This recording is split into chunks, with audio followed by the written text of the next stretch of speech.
Всем привет! Вы на канале 88 клубков. Это канал по вязанию. Меня зовут Настя. В сегодняшнем видео я вяжу легкую невесомую летнюю сумочку из тонкого полиэфирного шнура Caramel Baby. Характеристики моей нити: на 200 метров 150 грамм.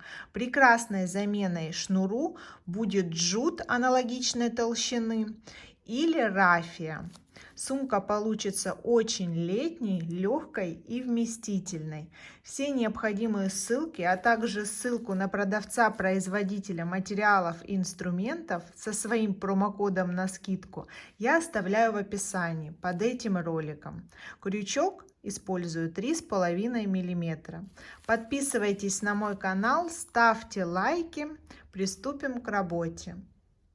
Накидываю нить на ладонь с небольшим запасом, переворачиваю ладонь, тем самым нить оказывается перекрещена на тыльной стороне ладони. Ввожу крючок в верхнюю часть перекрещивания, подхватываю нить и фиксирую рабочей нитью.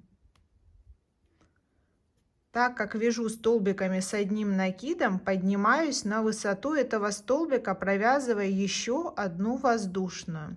Далее накид, и в кольцо мне необходимо провязать в общей сложности 12 столбиков вместе с первой. То есть это уже второй столбик. Далее еще 10 с одним накидом. Протягиваю и провязываю.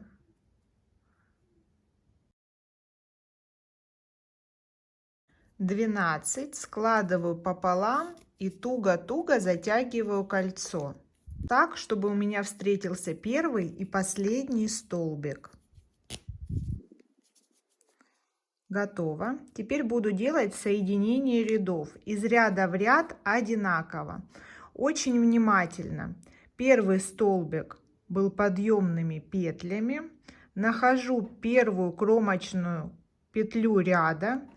Это не петля столбика подъема, а та петля, которая находится горизонтально по отношению к столбикам. Ввожу крючок с изнанки на лицо и увожу туда рабочую петлю. Теперь продеваю все вязание в эту петлю и подтягиваю рабочую нить, чтобы затянуть ее. Очень внимательно, не затягиваю слишком туго, чтобы это не было видно по лицу. При этом фиксирую вплотную к полотну. Край начала буду ввязывать в полотно. Вставляю крючок в соединение рядов для провязывания следующего ряда. Но прежде чем вставить крючок, делаю накид с помощью рабочей нити, вставляю, подхватываю, провязываю накид и петлю вместе и делаю петлю подъема. Таким образом у меня получается первый столбик ряда. В этом ряду мне необходимо провязать в каждую точку по 2 столбика. Из 12 получить 24. В эту же точку еще один столбик с одним накидом. И так далее. Край начала в полотне. В каждую точку по 2 столбика с одним накидом. Продолжаю до конца ряда.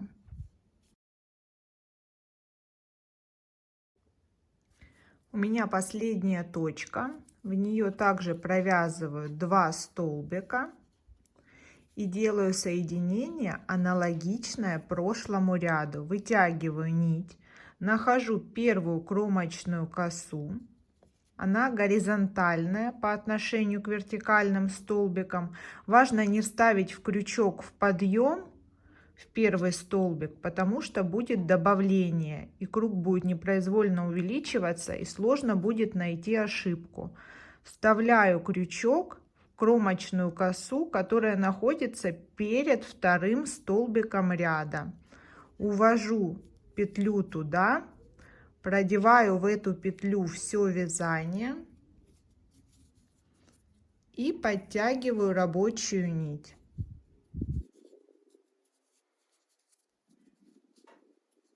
не очень туго и достаточно крепко. Далее вставляю крючок в соединение, прежде сделав накид.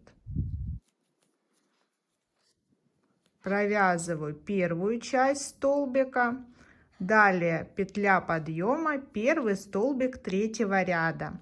В третьем ряду добавлений мне нужно сделать точно так же 12, но так как у меня 24 петли, делаю добавление через одну петлю. В первую петлю провязала 1 столбик, во вторую петлю провязываю 2 столбика с одним накидом в одну точку. И так чередую.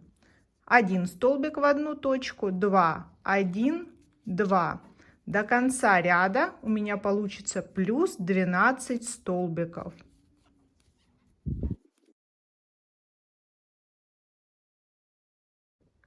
И третий ряд заканчивается добавлением, так как начинался одиночным столбиком. Провязываю 2 столбика с одним накидом в одну точку. Вытягиваю рабочую петлю для того, чтобы сделать соединение. Еще раз внимательно вставляю в кромочную петлю, которая находится перед вторым столбиком ряда. Увожу наизнанку. Продеваю все вязание в эту петлю. Не затягиваю туго для того, чтобы иметь красивую полотно по лицу.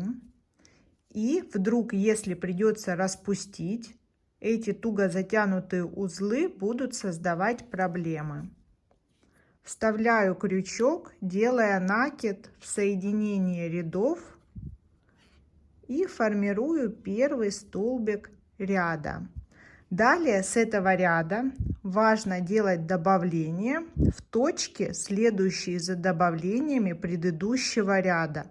Ряд закончился добавкой, то есть провязаны 2 столбика в одну точку. Значит, в следующую петлю следующего ряда я делаю добавление. Делаю накид, в эту же точку, первую, соединение рядов, ввожу крючок и провязываю второй столбик. Ряд начинается с добавки. Далее уже 2 столбика подряд без добавления, то есть 1 столбик в одну точку. И снова вот добавление прошлого ряда, 2 столбика вывязаны с одной точки. Значит, в следующую петлю я делаю добавление. Очень удобно ориентироваться на место добавления. Оно каждый раз попадает на точку, следующую за точкой предыдущего ряда добавления. Добавки будут идти по спирали из центра круга. При этом можно пересчитывать добавления в каждом ряду. Их должно быть 12. Каждый следующий ряд увеличивает расстояние между добавлениями на 1 столбик. То есть в этом ряду я вяжу 2 столбика одиночных, 1 в одну точку. И на третий делаю добавление, провязывая 2 столбика в одну точку. И проверяю себя. Эта точка следует за добавлением предыдущего ряда.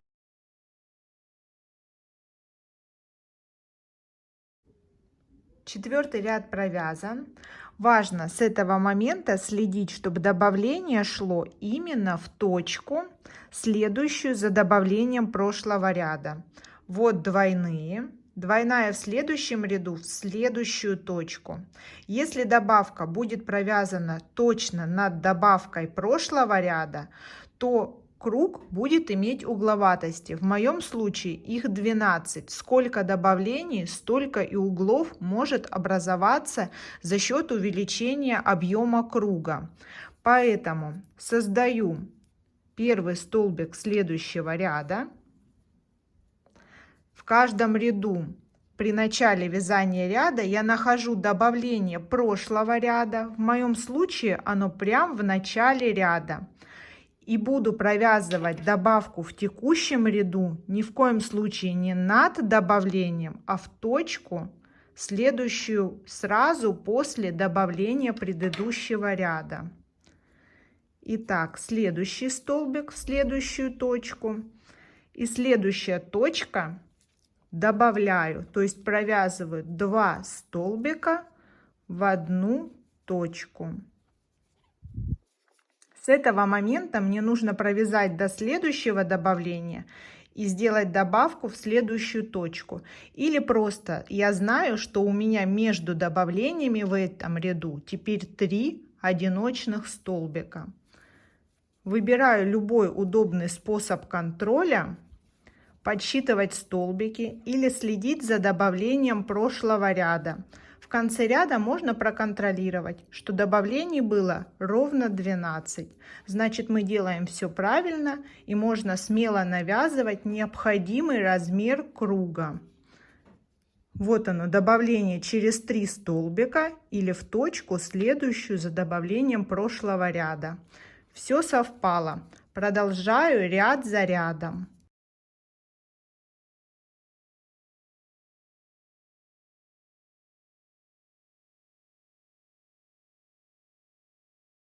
Сейчас у меня 10 рядов. 1, 2, 3, 4, 5, 6, 7, 8, 9, 10.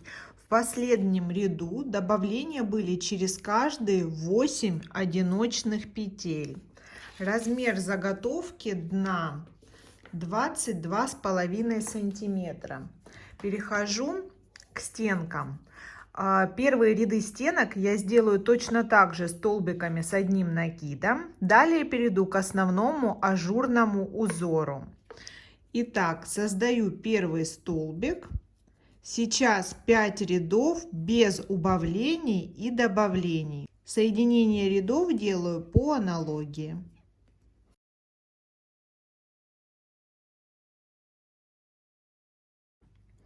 Как и планировала, я провязала 5 рядов без убавлений и добавлений и получила чашеобразное основание своей сумки. Далее перехожу к ажурному узору.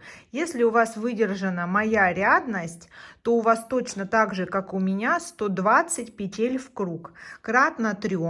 Для вывязывания следующего узора необходимо количество петель кратно 3. Даже если нет этой пропорции, вы просто одну петлю кое-где пропустите, убавите или добавите на ваше усмотрение.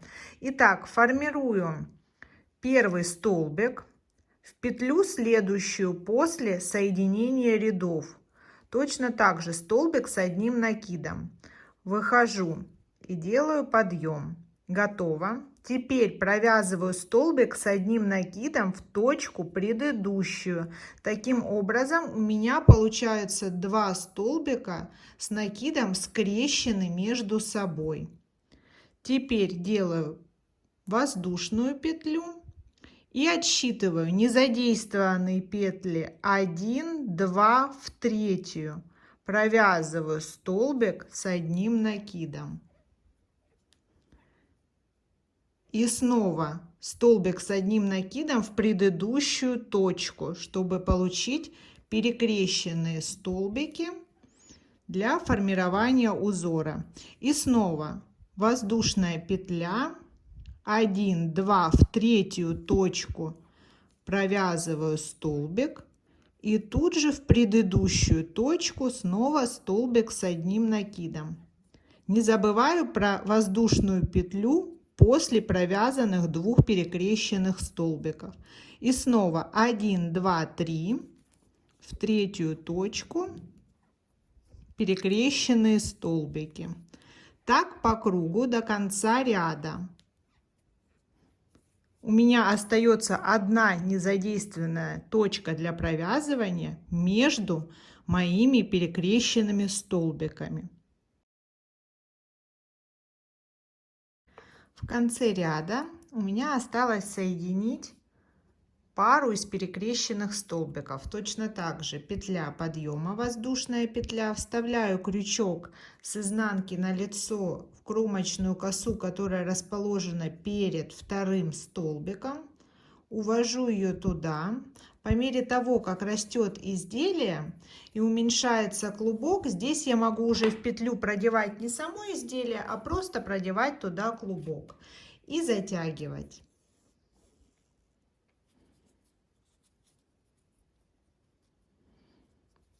Готово. Перехожу на следующий ряд. Узор состоит из 2 рядов разного принципа провязывания, которые я буду чередовать. Вставляю крючок в окошко, подхватываю рабочую нить и провязываю столбик без накида. Далее столбик без накида между 2 столбиков с одним накидом и еще один столбик без накида в точку, которая принадлежит перекрещенным столбикам. Таким образом, 3 столбика узора, он будет повторяться. Снова вставляю в окошко, далее 1, 2, 3 столбика, окошко и 2 столбика, которые относятся к перекрещенным столбикам предыдущего ряда. Сейчас мне надо провязать столбики без накида в том же количестве 120, которые у меня были заложены основанием. Не вяжу лишних, не сокращаю. 2 столбика в кромочные косы, которые находятся над перекрещенными столбиками, и 1 столбик в окошко. Провязываю последние 2 столбика и делаю соединение.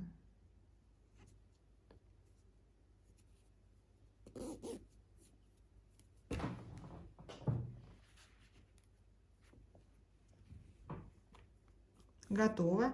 Теперь повторяются ряды. Сейчас ряд с перекрещенными столбиками. Перекрещивание я буду делать вокруг того столбика, который был провязан в прошлом ряду в окошко. Вставляю крючок в точку, которая находится слева от столбика, провязанного в окошко. Но прежде делаю накид, так как узор состоит из столбиков с одним накидом. Формирую первый столбик, накид, возвращаюсь в точку, которая по правую сторону от провязанного в окошко столбика, и провязываю столбик с одним накидом. Готово. Далее воздушная петля, накид, снова вот он столбик, который был провязан в окошко в прошлом ряду. Сначала ввожу крючок по левую сторону от этого столбика, потом ввожу крючок по правую сторону от этого столбика. Таким образом, перекрещенные столбики расположены в шахматном порядке, ровно над окошком и в шахматном порядке от столбиков позапрошлого ряда. Не забываю воздушную. И продолжаю вязать узор по кругу, после чего снова ряд столбиками без накида. Так, чередуя ряды, навязываю необходимую глубину.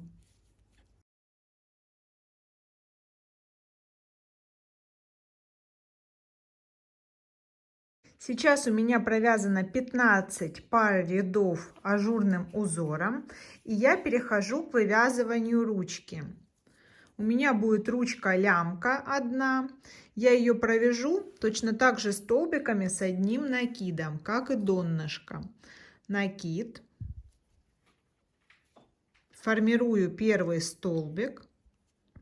И далее в одну точку 1 столбик на необходимую ширину ручки. В моем случае это 11 столбиков. Ширина ручки получается порядка 7 сантиметров. И здесь в конце ряда, в конце каждого ряда я буду делать добавление. Провязываю 12 столбик в ту же самую точку, из которой вывязан 11 столбик с одним накидом. Делаю 2 воздушные петли, это подъем на следующий ряд. Переворачиваю полотно. И здесь сейчас ту петлю, которую я добавила, дополнительный столбик, я не провязываю, а первую точку пропускаю, ввожу крючок во вторую точку. Точно так же столбик с одним накидом.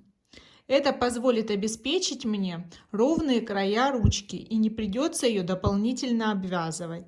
Вяжу обратный ряд, в конце ряда точно так же делаю добавление, которое буду убавлять в начале ряда, пропуская точку провязывания. Также 11 столбиков вместе с первым подъемным, и 12 я фактически добавляю, провязывая в крайнюю точку ряда. Добавление в каждого последующего ряда будет проходить не в точку последнего провязывания, а просто в кромку, чтобы не было здесь задвоения столбиков. Подъем на новый ряд. И не забываю пропустить первую точку для провязывания, которую добавила в прошлом ряду. Так ряд за рядом навязываю необходимую длину ручки лямки.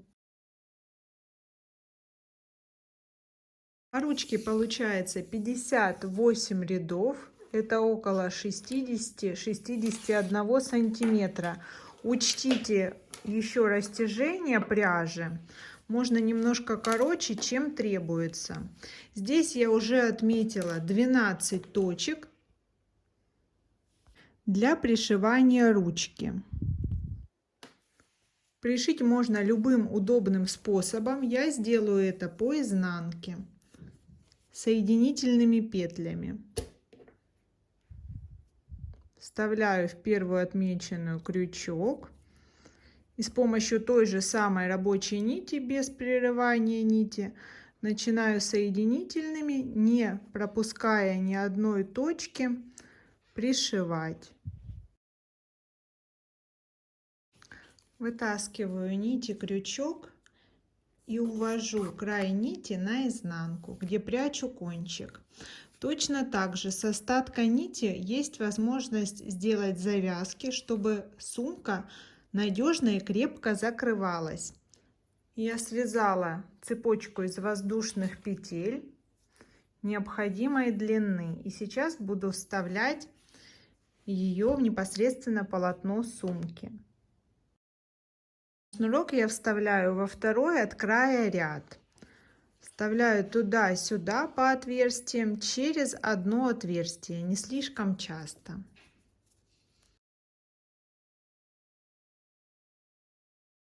Сумка получилась невесомая и очень вместительная, при этом имеет легкий, незамысловатый и очень красивый узор. Потребовалось всего 2 мотка пряжи, а это 720 рублей с учетом моей скидки, которую, напоминаю, оставила в описании под этим роликом. Легко закрывается, вместит все самое необходимое, удобное и стильное. Подписывайтесь на мой канал. Ставьте лайки, будет много интересных видео. Всем пока!